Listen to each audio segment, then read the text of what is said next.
میں نے جو متعدد مواقع سے آیات مبارکہ آپ کو سنائی کہ ہر جگہ پر چوٹی کی چیز صبر ہے، آخری چیز جو بیان ہوتی ہے وہ صبر ہے۔ سورۃ العصر میں آخری بات وتواصوا بالصبر یا ایھا الذین آمنوا استعینوا بالصبر والصلاۃ، اے ایمان والو مدد حاصل کرو صبر سے اور نماز سے۔ ان اللہ مع الصابرین، اللہ تعالیٰ صبر کرنے والوں کے ساتھ ہے۔ اور پھر آگے چل کر وبشر الصابرین الذین اذا اصابتهم مصیبۃ قالوا انا للہ وانا الیہ راجعون، اے نبی بشارت دیجئے، خوشخبری دیجئے ان صبر کرنے والوں کو کہ جن پر جب بھی کوئی تکلیف یا مصیبت نازل ہوتی ہے تو وہ کہتے ہیں کہ ہم اللہ ہی کے ہیں اور اللہ ہی کی طرف ہمیں لوٹ جانا ہے۔ صبر کا مفہوم ہے اپنے آپ کو تھامنا، روکنا، برداشت کرنا، تحمل کرنا، اور جو بھی اپنا ایک طے شدہ مقصد ہے کسی بھی مخالفت سے بددل ہوئے بغیر، کسی بھی تکلیف یا مصیبت سے ہراساں ہوئے بغیر اس کی طرف پیش قدمی کیے چلے جانا۔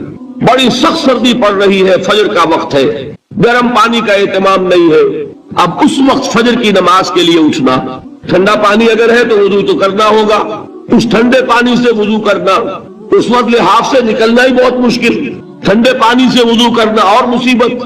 یہ جب تک انسان میں صبر کا مادہ نہ ہوگا ممکن ہی نہیں۔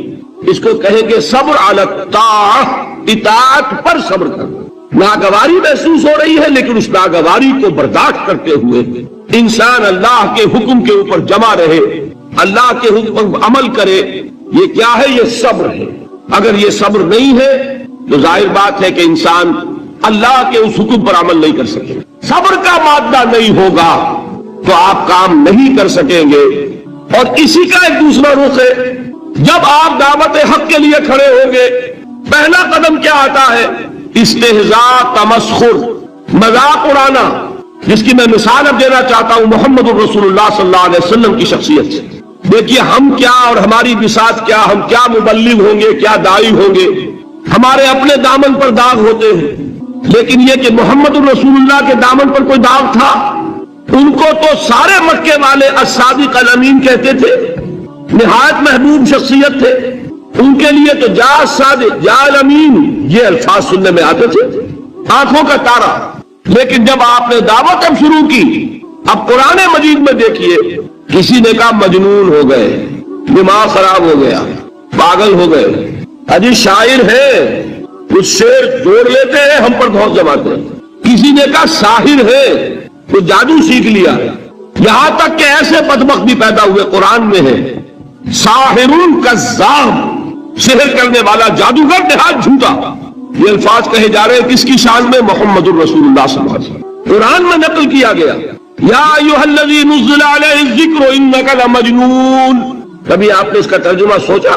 ہے وہ شخص، دیکھیے تصور کیجئے حضور جا رہے ہیں، تشریف لے جا رہے ہیں، کسی دعوت میں ہے، تبلیغ میں، یا ویسے ہی تشریف لے جا رہے ہیں، اور کوئی ایک دم گھٹا ہے لوگوں کا، ادھر سے فکرہ آتا ہے، تیر کی طرح لگتا ہے دل میں جا کر محمد کے صلی اللہ علیہ وسلم۔ ہے وہ شخص جس کا یہ خیال ہے کہ اس پر کوئی ذکر نازل ہو رہا ہے، ہمارے خیال میں تو تمہارا دماغ خراب ہو گیا۔ یا ایھا الذی نزل علیہ الذکر انک لمجنون، کہا کہ نہیں کہا؟ اور یہ نہ سمجھیے کہ حضور صلی اللہ علیہ وسلم کے قلب مبارک کو تکلیف نہیں ہوتی تھی۔ میں قرآن سے ثابت کروں گا، میں کہیں کوئی کہانیاں بیان نہیں کرنا چاہتا۔ قرآن نے کہا ہے وَلَقَدْ نَعْلَمُ أَنَّكَ يَضِيقُ صَدْرُكَ بِمَا يَقُولُونَ، اے نبی ہمیں خوب معلوم ہے صلی اللہ علیہ وسلم کہ جو کچھ یہ لوگ کہہ رہے ہیں اس سے آپ کا سینہ بھجتا ہے، یہ جو گھٹن ہوتی ہے، صدمہ ہوتا ہے۔ أَنَّكَ يَضِيقُ صَدْرُكَ بِمَا يَقُولُونَ، ہمیں خوب معلوم ہے کہ جو کچھ یہ باتیں آپ کو سننی پڑ رہی ہیں، یہ کڑوی کسیلی باتیں، یہ جو فکرے چست ہو رہے ہیں، استہزاء ہو رہا ہے، تمسخر ہو رہا ہے۔ سورہ حجر میں ہے، ایک جگہ کھڑے ہوئے لوگ قرآن کا مذاق اڑا رہے ہیں، بھائی فلاں آیت تم لے جانا، فلاں آیت میری ہوگی، اس کے ٹکڑے کر رہے ہیں، اس کے ٹکڑے حصے پکڑے کر کے ٹیما بنا کر ان آیات کا تمسخر اڑا رہے ہیں۔ ایک جگہ قرآن مجید میں مذکور ہے کہ فرشتوں کا مذاق اڑ رہا ہے۔ بھائی یہ دیکھو محمد نے کہا ہے صلی اللہ علیہ وسلم کہ جہنم پر تو کل 19 فرشتے ہیں، علیہا 19 قرآن میں آیت نازل ہوئی، ایک پہلوان کہتا بھائی 10 کو تو میں سنبھال لوں گا، باقی 9 کا تم انتظار کر لو۔ یہ باتیں آ رہی ہیں حضور کے کانوں میں۔ کلام الہی کے ساتھ کیا سلوک ہو رہا ہے، مجھ پر کیا فقرے چست کیے جا رہے ہیں، مجھ پر جس طریقے سے استہزاء اور تمسخر کا رویہ اختیار کیا گیا ہے، دل بھچ رہا ہے، دل میں صدمہ ہے۔ دیکھیے سورہ نون ہے، اور میرے نزدیک یہ دوسری وحی ہے جو حضور پر نازل ہوئی ہے، اس کی ابتدائی آیات نون والقلم وما یسطرون ما انت بنعمت ربک بمجنون وان لک لاجرا غیر ممنون وانک لعلی خلق عظیم فستبصر ویبصرون بأیکم المفتون ان ربک هو یعلم بمن ضل عن سبیلہ وهو اعلم بالمہتدین۔ نون قسم ہے قلم کی اور جو کچھ یہ لکھتے ہیں۔ اے نبی آپ اپنے رب کی نعمت سے مجنون نہیں ہیں۔ یہ کیوں کہا جا رہا ہے؟ حضور کو جو صدمہ پہنچا ہے وہی نازل ہوئی ہے دل جوئی کے لیے، تسلی کے لیے۔ آپ کیوں برا منا رہے ہیں؟ اے نبی آپ کیوں صدمہ اور رنج اور اندوہ محسوس کر رہے ہیں؟ ان بدبختوں کے کہنے سے کوئی آپ مجنون ہو جائیں گے؟ مانتا بے نعمت رب کا بھی مجنون وَإِنَّ لَكَ لَأَجْرًا غَيْرَ مَمْنُونَ۔ آپ کو جو یہ صبر کرنا پڑ رہا ہے، آپ کو جو یہ جھیلنا پڑ رہا ہے، اس کی وجہ سے آپ کو وہ اجر ملے گا جس کا سلسلہ کبھی منقطع نہیں ہوگا۔ وَإِنَّكَ لَعَلَىٰ خُلُقٍ عَظِيمٍ، اور اے نبی آپ تو خلق عظیم کے حامل ہیں۔ آپ کا اخلاق، آپ کا کردار، آپ کی سیرت، آپ کی شخصیت میں طہارت، نفاست، پاکیزگی، آج تک دنیا نے کوئی پاگل، کوئی مجنون ایسا بھی دیکھا؟ یہ ساری باتیں اللہ تعالیٰ حضور کی دلجوئی کے لیے فرما رہے ہیں۔ اس سے آپ اندازہ کیجئے کہ کتنا صدمہ ہوتا ہوگا۔ یہی ہے، اس ساری چیز کو جمع کیجئے تو یہ چیز کیا ہے؟ وَاصْبِرْ عَلَىٰ مَا يَقُولُونَ وَاهْجُرْهُمْ هَجْرًا جَمِيلًا۔ صبر کرو اے نبی، صبر کرو اے محمد صلی اللہ علیہ وسلم، جھیلو اور برداشت کرو اس پر جو یہ کہہ رہے ہیں۔ يُرِيدُونَ لِيُطْفِئُوا نُورَ اللَّهِ بِأَفْوَاهِهِمْ، یہ چاہتے ہیں کہ اللہ کے نور کو اپنے منہ سے بجھا دے، پھونکے مار کے ہی بس۔ نور خدا ہے کفر کی حرکت پہ خندہ زن، پھونکوں سے یہ چراغ بجھایا نہ جائے گا۔ یریدون لیطفئوا نور اللہ بافواہہم واللہ متم نورہ ولو کرہ الکافرون۔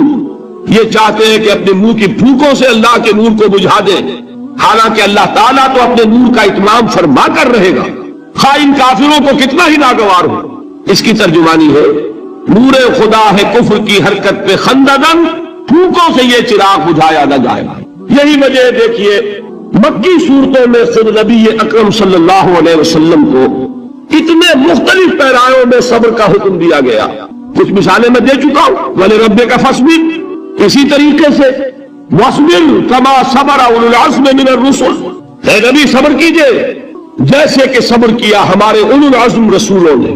وَاصْبِرْ وَمَا صَبْرُكَ إِلَّا بِاللَّهِ، اے نبی صبر کیجئے اور آپ کا صبر تو اللہ ہی کے سہارے ہے۔ وَاصْبِرْ لِحُکْمِ رَبِّكَ، یہ سورہ نون جس کی ابتدائی آیات میں نے آپ کو سنائی، نون والقلم وما یسطرون ما انت بنعمت ربک بمجنون، اس کا اختتام کیا ہوتا ہے؟ وَاصْبِرْ لِحُکْمِ رَبِّكَ وَلَا تَكُنْ كَصَاحِبِ الْحُوتِ إِذْ نَادَىٰ وَهُوَ مَكْظُومٌ، اے نبی صبر کیجئے اپنے رب کے فیصلے کا، انتظار کیجئے اور اس مچھلی والے کے مانند نہ ہو جائیے۔ مچھلی والا کون؟ حضرت یونس علیہ السلام۔ مچھلی والے نے اپنے دینی حمیت اور غیرت جو تھی اس کی وجہ سے اللہ کے حکم کا انتظار نہیں کیا، اپنی قوم کو چھوڑ کر چل دی۔ نبی کا، رسول کا یہ معاملہ ہوتا ہے جیسے کہ آپ کو معلوم ہے کوئی افسر ہے کسی حکومت کا، وہ اپنی پلیس آف ڈیوٹی کو نہیں چھوڑ سکتا، he must stick to his place of duty. بڑے افسرز کے لیے تو یہ بہت بہت اہم بات ہے۔ تو اے رسول، جہاں آپ کو ہم نے تعینات کیا ہے آپ وہاں سے ہل نہیں سکتے کہ ذرا مخالفت ہوئی، لوگوں نے فکرے چست کیے اور آپ کہیں اور چل دیے، دفع ہوئیے، یہ بات نہیں سننا چاہتے میں کسی اور کو سناؤں گا، ہو سکتا ہے میں، ہم تو کرتے ہیں نا یہ، اس لیے کہ ہمیں تو اللہ نے کہیں تعینات تو نہیں کیا نا۔ اگر ایک جگہ کے لوگ بات نہیں سنتے، چلو بھائی ہم کہیں اور جائیں گے وہاں بات سنائیں گے۔ لیکن رسول کا معاملہ ہوتا ہے جو اس کی پلیس آف اپائنٹمنٹ ہے، he cannot leave his place without the express permission of Allah subhanahu wa ta'ala۔ آپ نے یہ سنا ہوگا، سیرت کی تقاریر میں پڑھا ہوگا کہ مدینے کی طرف ہجرت کی اجازت حضور نے تمام صحابہ کو دے دی، خود منتظر رہے جب تک کہ اللہ کی طرف سے اجازت نہیں آئی۔ حضرت ابوبکر پوچھتے رہتے تھے حضور اجازت آ گئی کہ نہیں؟ ابھی نہیں آئی۔ حضور اذن آ گیا؟ نہیں آیا، ابھی نہیں آیا۔ حبشہ کی طرف سب کو بھیج دیا، اجازت دے دی جو جانا چاہے چلا جائے۔ حضور کی صاحبزادی جو حضرت عثمان کے نکاح میں تھی وہ بھی ہجرت کر رہی، لیکن حضور تو